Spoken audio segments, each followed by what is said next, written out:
welcome to my channel. So I just finished a video on when you're a beginner and you are afraid to join your first ATC swap, and because you're afraid, right? You're afraid your work isn't going to be as good as somebody else's, that you receive their card, and so you don't do it. And I just wanted to encourage you to do that, to click the button that says yes, I want to join, and then you get the butterflies, and then you worry that your work isn't going to be enough, but I promise you it is. So I made some really quick ABC of cooking ATC cards just to show you some stickers, some background paper, and that's all you need to make really quick ATCs. So in the packet that I was using was this page, and I'm going to make more ATCs using these words, just again to show you just how quick and easy it is.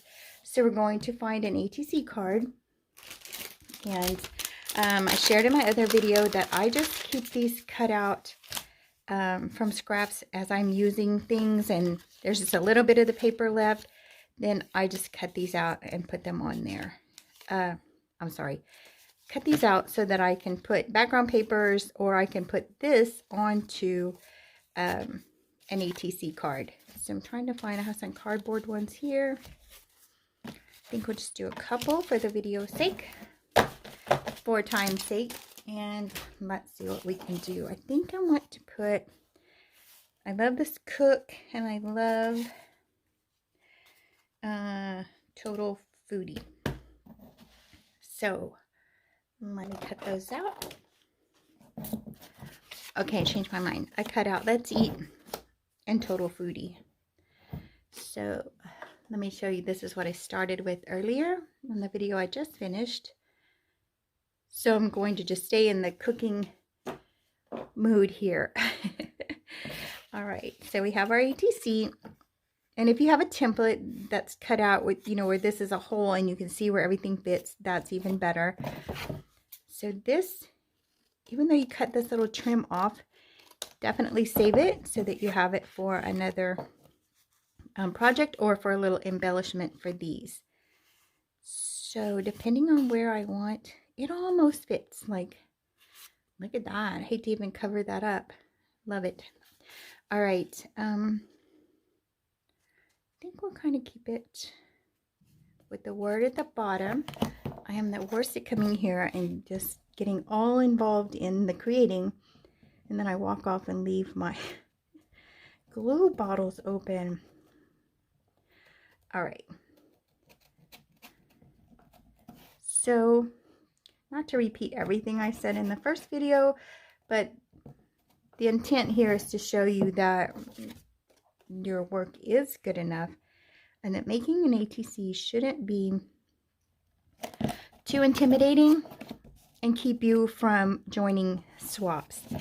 I didn't join for a long time, even though I have been crafting my whole life. But when it came to ATCs and Rolodex swaps and all of that, I was really intimidated. And I was just afraid that I was a beginner at those things, and that my work wouldn't be something someone else would want to get, or that I'd get a really elaborate card and then I would be afraid that mine wasn't good enough, and that was not the case. So you have to just start by clicking that button that says yes, I want to join. And then, you know, like when I would make a set of ATCs for a swap, I would just sometimes have to start over again and think, well, that wasn't really what I wanted to do. You know, just kind of start over, but that's okay. I mean, we do that in all of our projects, right? So it doesn't mean that you're not good enough to join a swap. It just means, like everything else, we just want to perfect our work until we get better and better. And an ATC, Rolodex, journaling cards, all of those things when you're a beginner, I remember I was just like, oh my goodness, I cannot make all of those things, but you can. You totally can. We're going to try to get the top of this paper because it's super cute. In this corner. So again, you know, having cute paper does the work, right? We all know that. That's why we buy all these cute papers. But also you can get images and designs from magazines, from junk mail, old postcards. You can go and get free printables. If you are in a position to, you can buy printables.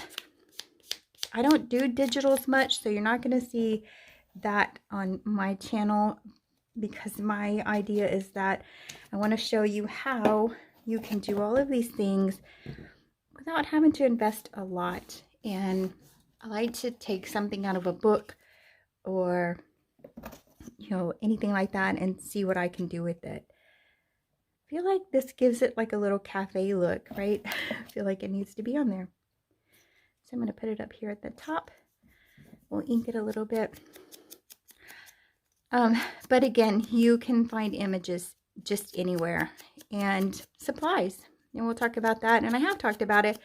I have a video where I said I got journaling supplies at the Texas Visitor Center. But really what it was were pamphlets and things like that that I could use as pockets, images, things like that. So I didn't really buy or get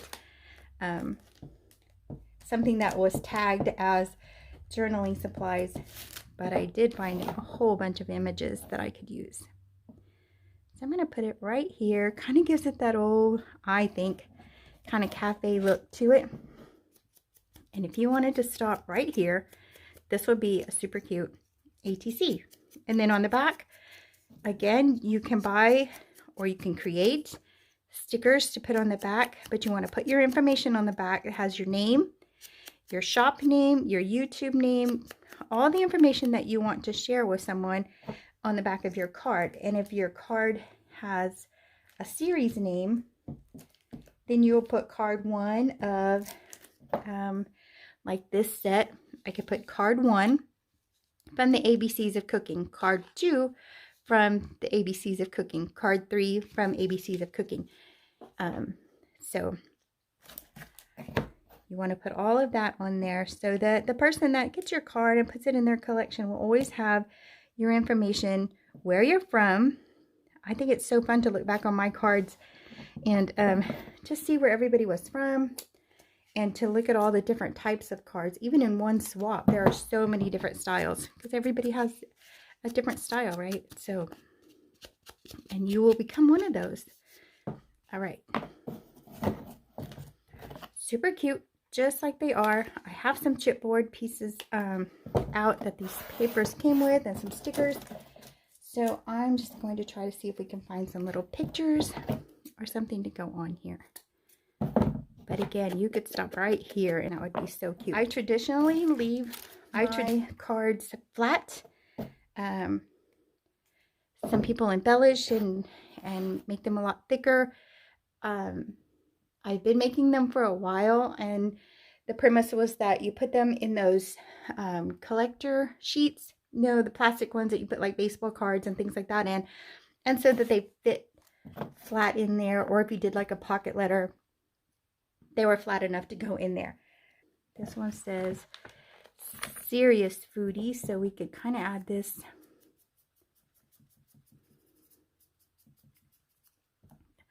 maybe right here. And then total foodie, I think we could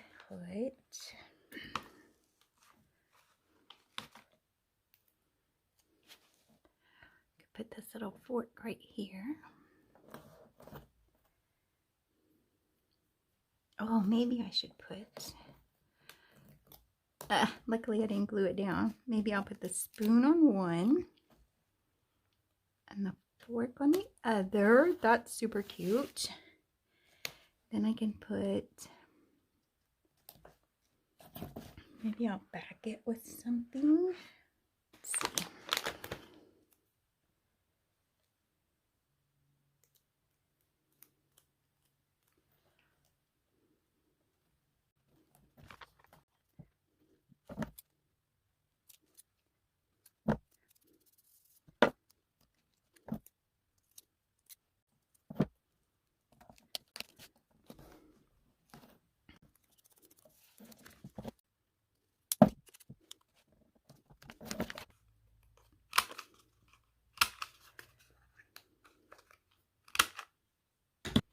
All right, so there we go.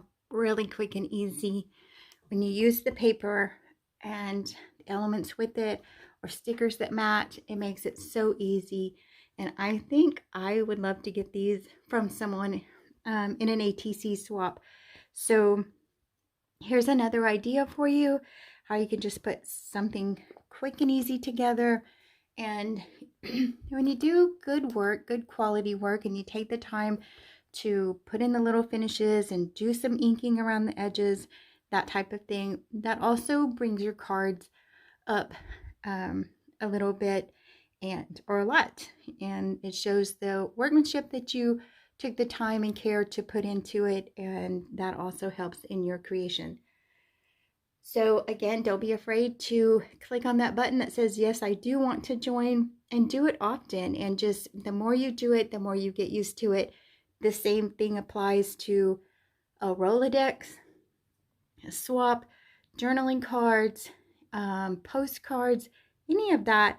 Just start with the paper, however you get your paper, book pages, magazines, catalogs, anything like that you can use for background paper, and build from there. Put some ink on there and you'll see in no time you have beautiful cards that you can't wait to trade with someone. So thank you guys for joining me today, and I'll see you in the next video. Bye.